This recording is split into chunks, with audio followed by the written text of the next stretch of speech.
Hi there, my name is Ival, and what I'm going to talk about is Halo 5 Guardians Warzone, and what I think Warzone is going to do for the Halo community and the shooter community in general. Now, essentially, Warzone replaces Big Team Battle.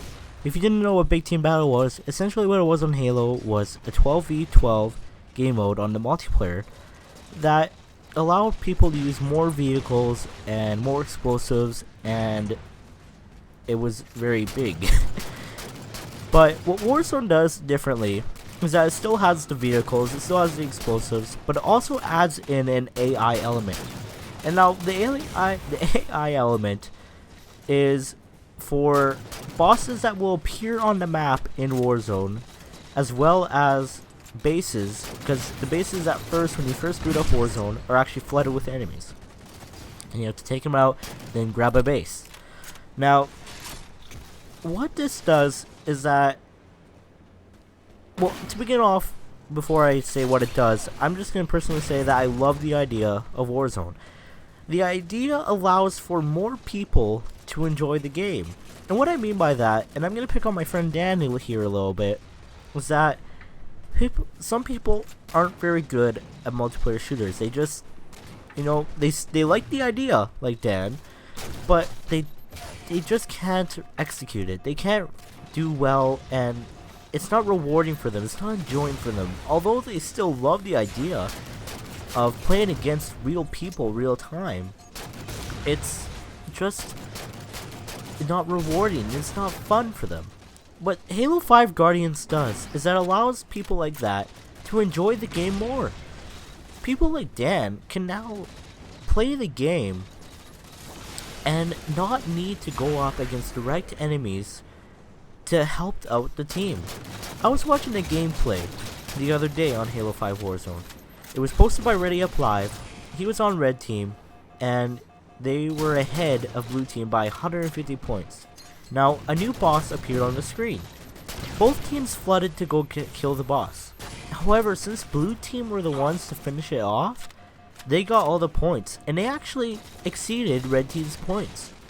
Just by killing that one boss, they passed red team and made it harder for red team to go for the victory.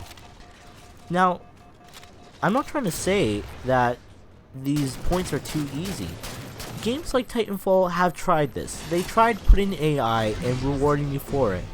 However, in Titanfall, it wasn't rewarding enough.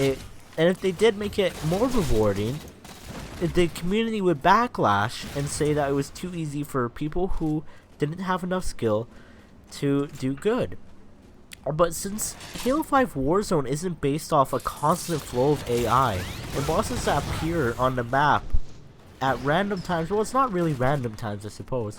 There is a countdown, and you do know when the boss is about to appear, but it allows it so that people don't have to go up against real people to play the game and help out the team.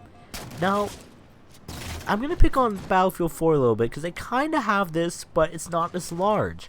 Battlefield 4 is very objective. You do the objective and you win. However, since Dan still has to go up against enemies, he has a hard time getting the objective. And it's games like that kind of like, they almost give him the game that he wants, but then they take it away because you have to go up against real people who are really good. And Halo 5 Guardians bridges that gap for people like him.